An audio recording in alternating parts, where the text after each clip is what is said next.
This is SimNews.TV, and you're listening to the iWeekly show.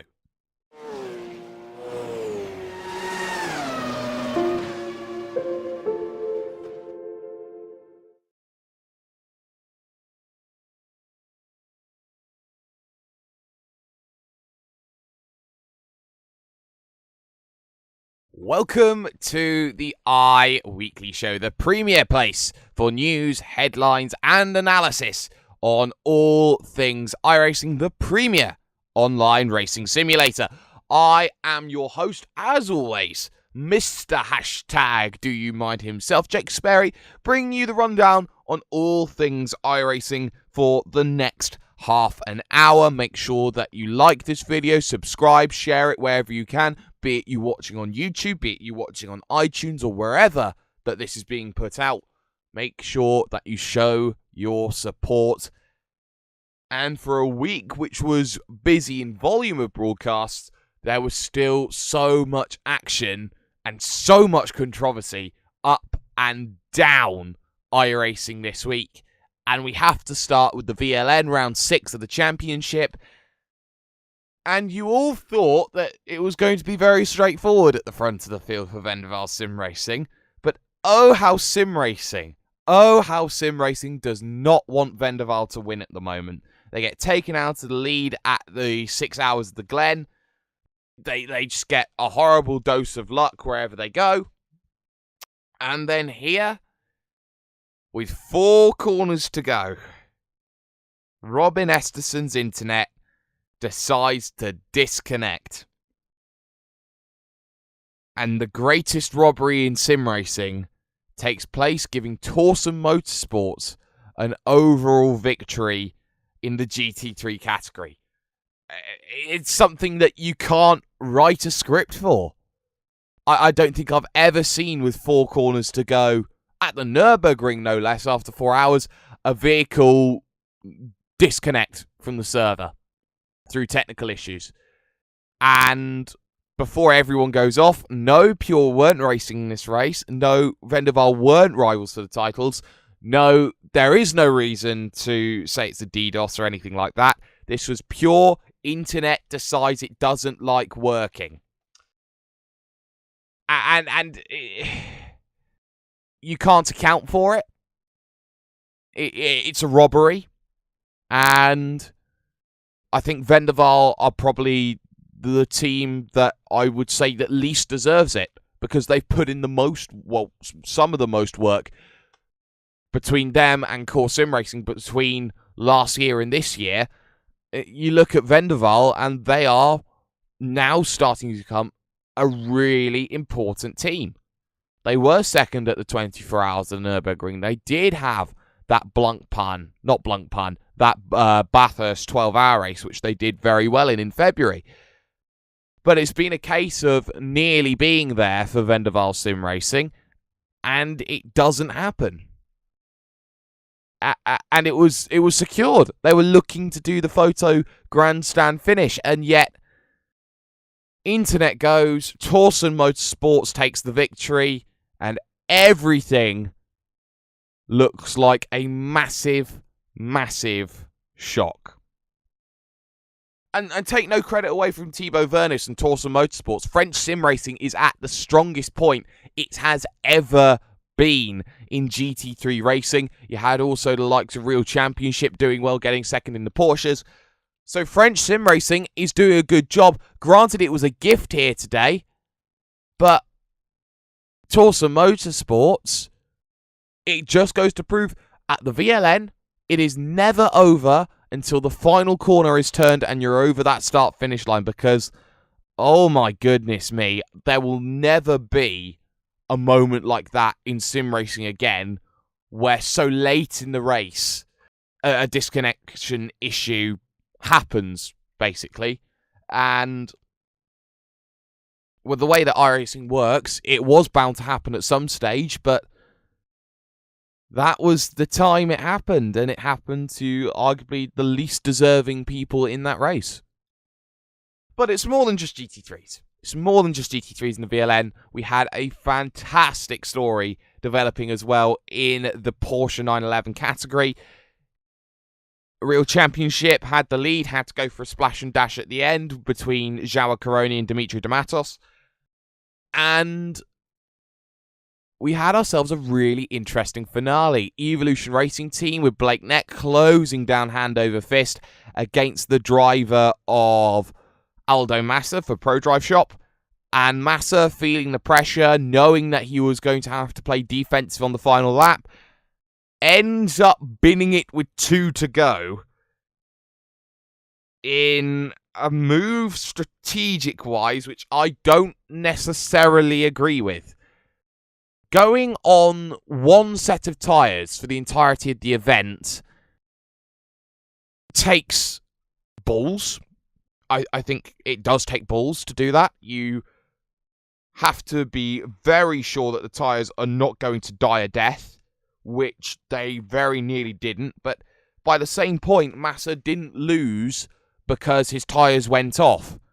Massa lost by going half an inch too far to the right, heading into a left-hand bend, clipping the grass, then smacking the Armco, as so many drivers did throughout that race. And Aldo Massa ends up out of the event. And for a driver that was driving MSP only 2 weeks ago, you know, it is a shame to see a driver with so much potential, who has shown time and time again that he is one of the quickest drivers in the field, to continuously have this crux from when I first saw him in Kias, to find an innate ability to basically find one incident that ends his race every time I see him on a live broadcast.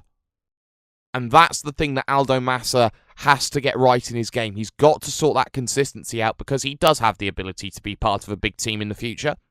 And I will earmark him for good success in the future. Very similar to the way that Joni Takinen now has the big Coanda move. I think Aldo Massa will be one of those drivers in GT3 or in, say, Porsche, who does light the world on fire. And I can see him making moves to Movano, potentially. I can see him doing a lot, but he has to sort out his consistency first, because there's no point being the quickest man on track and not being able to hold a vehicle on the circuit. It's just that simple. And MX-5s were MX-5s. In truth, we had RSO dominate from the front through Patrick Lankow, and RSO dominate at the front through Patrick Lankow, and RSO dominating from the front with Patrick Lankow. And it's the same old story in MX-5s. You can't stop Team RSO. They pulled away from the very beginning, decided to run from the front.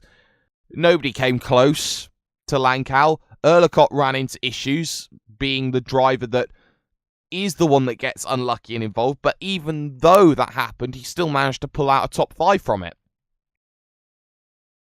You know, the MX-5 is one of the easiest vehicles to get into and drive, but at the same time, it's one of the hardest vehicles to get in and drive, because of the fact that it is so momentum-based, and it is a vehicle you can drive well, but to master is a completely different factor.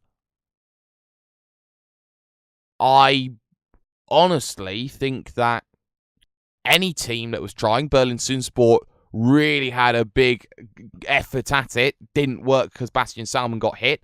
I think any team trying to beat RSO in an MX-5 really has to go out and want it and need it.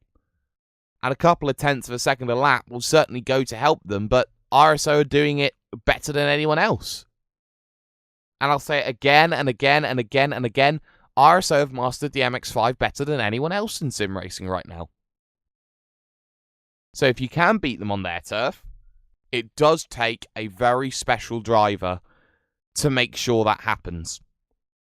Aside from that, we had a great battle for P3, though, in your MX-5s, which went to the wire by 11 thousandths of a second. And boy, did Team R Sim Racing hold on to it against Blackadder. Blackadder did very well, I thought. And Team R Sim Racing, a team I hadn't heard too much of. Nice to see them get a P3, as we have a couple more rounds in that championship between then and the end. And it's about working out what's the best for drivers, working out whether it is going to be MX-5s that I'm going to focus on for this next year, whether I want to go to Porsche GT3, open wheeler, if I want to go touring cars. It's about what a driver wants. And I think that going back to RSO slightly, I think that they can be pushing a little bit higher. I think they can have a GT3 challenge in the next 2 years. And I'd really like to see them that happen from the 24 Hours of Spa winners. But enough about VLN, which happened on the Saturday. On the Sunday was also a very interesting thing to watch. The iRacing Grand Prix Series, full-length race at Suzuka, the penultimate round in the championship. And I will just get up the standings points in just a moment's time. But my word, what a race that certainly proved to be from minute 1 to minute last, because the amount of retirements that were there inside that race was simply something that you can't really factor into. We had a 17-car field, which ended up with just about 8 finishes come the end of the race. And, 8 finishes out of 17 at the highest level. Granted, the track was hot and understeer was a factor, but everyone's tyres decided they didn't want to work. And I think that there are a lot of drivers who haven't worked out what it is that gets you to that next level, that makes sure that you are the best driver possible moving forward towards the likes of World's Fastest Gamer, to the likes of iRacing Road to Pro. And you can't afford to be crashing out of every which race that you see. You have to, week in, week out, put in your effort, pay your dues, and hopefully you will then put yourself in a situation where you can win races. Yesterday, simply keeping it on the island got you a P8 and some very, very big points at Suzuka with some very good drivers there. For any driver going for Road to Pro, keep it on the island, and you may get a result that you never thought was possible from qualifying. That's all I'll say on that matter. But what a race it was. Yes, we lost 9 drivers out of the event through crashes and disconnects, we have to say. Kazuki Umeshima, Japanese internet does not work well. Twice in 2 days we have a disconnect from the lead. And Kazuki Umeshima, arguably a driver who was going to win that race comfortably by about 5 seconds, well, 10 seconds actually at the end, ends up with a disconnect, ends up getting nothing for his troubles. And at his home race, where he got a front row last season in the iRacing World Championship Grand Prix Series, watch out for Kazuki Umeshima again, because he has a habit of getting himself towards the front rows. Kazuki, a very good driver. Shame the internet didn't work. But Ricardo Orozco was undoubtedly the star of the IGPS race yesterday. He had the perfect start. Again, from the second row, getting up to the lead in towards turn number 1. Again, he did make one mistake, dropping the lead back to Kazuki Umeshima. He got it back after Umeshima made a mistake. Pit stop window came into play. He didn't have the best stop in the world and actually ended up behind everybody else. I believe that was speeding down pit road. Yes, it was, from my memory. But, he made mistakes. He made the same mistakes that you could argue Ryan Loser did in the NASCAR Road to Pro. And he still came back from it. He proved, without a shadow of doubt, he was an incredibly quick driver. He proves that he's got the pace. He proves he can get off the line. And he proves he can fight back from adversity as well. Because Ricardo Orozco even, shall I say, enough to talk about Kazuki, Ricardo Orozco showed some really good maturity in the second half of that race. Knowing he had 2 vehicles in front of him, knowing that he'd closed up to the rear of the driver of Michael Partington, he didn't just go all guns blazing and make the moves. He thought about it. And that's what some drivers don't do. They go for the one move that's there. Mind you, he had 2 or 3 little stabs at Michael Partington and they didn't work. But Roscoe was looking for a way through rather than forcing a way through, which I think quite a few drivers need to learn on in iRacing, is that you got to work a way through rather than force a way through. And when the opportunity came, when Jorge Montañez was slow for Thrustmaster Movano and the Evolution Racing Team driver decided to go for the move, he just waited and the opportunity presented itself and there was contact. He was all shades of slow as Partington, and then Roscoe made that move. And then he had the ability to apply the pressure on Jorge Montañez, who by no stretch of the imagination is a bad driver. If you've got a pro stripe, you are not a bad driver by any stretch of anyone's mind. And he forced him off wide. He did the thing that not many drivers can do, and that's apply enough pressure to force the driver off. That was a pure mistake from Jorge Montañez. It was enough to give the driver of Ricardo Roscoe the win. And if this is any sort of showing about what the iRacing Grand Prix Series is going to be like right now, then look at the iRacing World Championship Grand Prix Series next year, because that will be very, very interesting. We are going to be losing some of those drivers, like potentially Peter Berryman, like potentially Joni Tamala, like potentially Alexi Usiakola, like Riley Preston, potentially as well. But by the same point, when you look at some of the drivers who are coming in, who have proved time and again that they have the pace to be racing at the front. Let's just take a look at the drivers who came in just this season alone. Bono House, Freek Schothorst, Marcus Jensen, Kevin Ellis Jr., Jamie Fluke, you could argue as well. You got 4 or 5 drivers inside the top 10 who are brand new. That shows you how good the field is. You look further down, you got drivers like Chen Bolotbasi, who's decided to come in this season. You got drivers like Daniel Wensing, Pashalis Jurgis. You got Stephen Michaels back, although inside the top 22. But you look at the drivers who are most likely not to qualify. You got Holtzman in 24th, Graham Carroll in 25th. You got Tamala, you got Berryman, you got Mogar Philo sitting on the bubble. You got Alexius Yakala outside of the top 30. You've got Michael Dinkle. You got Marian Cholak, Jake Sturgis, Riley Preston, Robin Friscops. Drivers who 2 years ago, maybe 3 years ago, you'd say they're in every single time. They're in. Now, completely different. Now we're seeing a change in sim racing. Drivers are becoming more specialised. Everyone's thinking that there is not a be-all and end-all in sim racing. And ultimately, with lesser fields in the iRacing World Championship for the final few rounds, there will be some drivers scoring some vital points between now and the end of the season. You talk about drivers like Diogo Oliveira, you talk about drivers like Alex Bergeron, you talk about Paul Ilbrink, Daniel Bieder, who are all sitting on that bubble thinking, if I just get a few finishes in this race, if I just turn up and score 5 points, 6 points, 7 points for the last 4 rounds of the championship, you know, I've got myself a really good opportunity for the last 3 rounds even. So if I can score myself, say, 21 points from the 86 that Daniel Bieder's on, 107 puts you, you know, P27 as things stands.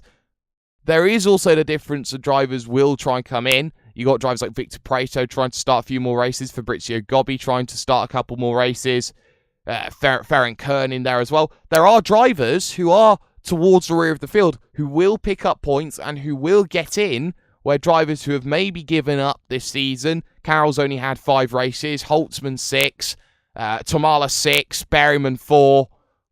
There are drivers who will drop out. Alexius Yakala 4. And those drivers who drop out would maybe have to qualify again if they want to. But they have to go up against certain other drivers who have shown that they can mince it at the highest level. And I'm not sure that there are many drivers that can stand up to those sorts of drivers doing well in the iRacing Grand Prix Series. Ricardo Orozco, Michael Partington. You talk about the likes of, say, Jerome Kvakel trying to get in and play the game. You simply have to look at the championship points and you think, well, wow, I can't believe how many drivers there are that are doing so well at the moment. You look up and down that field. Drivers like Emil Stanchu, drivers like Matteo Calistani, Nicholas Rasmussen, Evan Lathoris, who not are necessarily the quickest drivers in the world, but they do a job, and they will sit inside that top 10 and prove time and time again that they can nail it every single time. They can get the consistent result out of the vehicle, and they can get something that is rather brilliant. Well, in terms of sim racing and the action that we've had over those two races, that's enough for talking points for weeks on end. For VLN, you will talk about that race for years, about what happened, about how it's never over till it's over. But in terms of iRacing as a sim, I don't talk enough about that here on this podcast. I normally talk about the racing action, but I do see it when I look at broadcasts again and again and again with RaceSpot. It's the fact that dirt advertisement is heavily put into the product. And this isn't me having a go, and this isn't me saying, I don't like it, but there are people out there who don't like the fact that there is not much diversity in adverts, and they think that they are being shoved with dirt racing down their throats. And it's true that not all of the community is going to want dirt racing, and some see it as a little bit of a gimmick between here and there, but there is a lot that dirt does attribute actually to sim racing, with what is very much in the works from time to time. So in terms of what sim racing has done, can do, will do, for iRacing, dirt is a very important stepping stone. And I'll explain why. Because I have myself about 8 minutes to explain myself. I was reading on the iRacing forums, which I don't touch too much. I was looking at VR and virtual reality, and I stumbled across a comment by David Tucker, one of the staff at iRacing. And I'll just give you the quotes on the paragraph that I've got here, not taking it too much out of context. We have implemented VR in a piecemeal fashion into a long-standing game, so there are places where it could use some polish. Certainly, if all we supported was the Rift, you could imagine things looking quite different than they do. I'm sure the new UI will bring some benefits to the Rift, and of course, as time permits, we will continue to make passes over the Rift code to polish things up.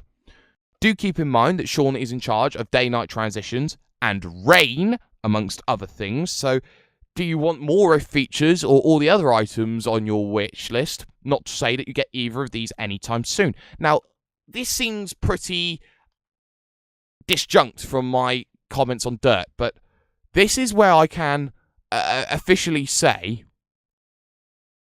rain confirmed by a member of iRacing staff has confirmed that rain is soon, and the iRacing version of soon.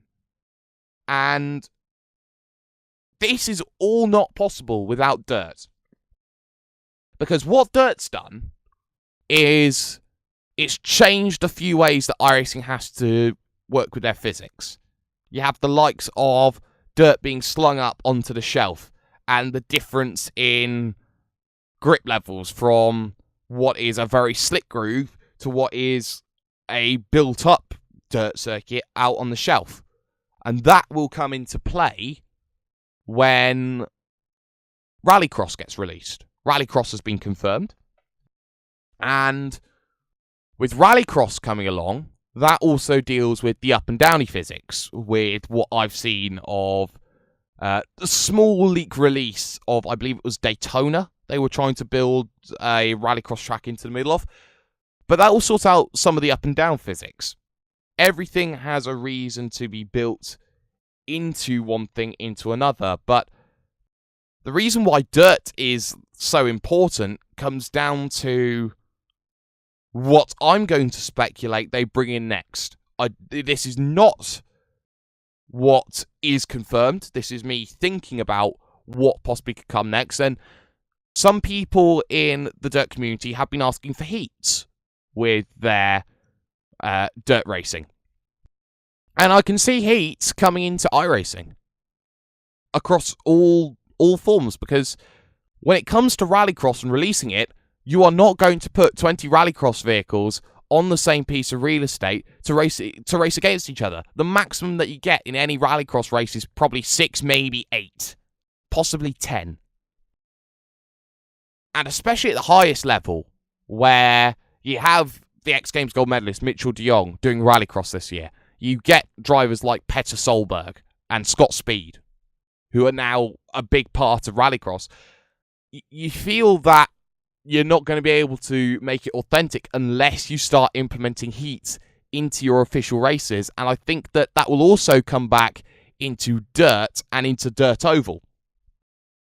And with that comes a very, very difficult situation, because as most people know, that dirt oval in the real world gets replaced. It gets put back to a state very similar to what it was like at the beginning of that opening race. And when you're doing 2-3 heats, you've got to bring those 2-3 heats back into play. You've got to bring the track surface back into play. And yes, you can do it in a way, we'll just reset it so it's, the same as what it was.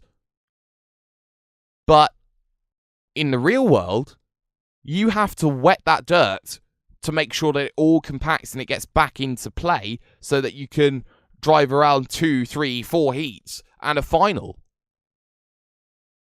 And because you have to deal with water, and now you have to deal with wet dirt instead of just necessarily dry dirt, that means that they have already started work on rain and what will happen with rain.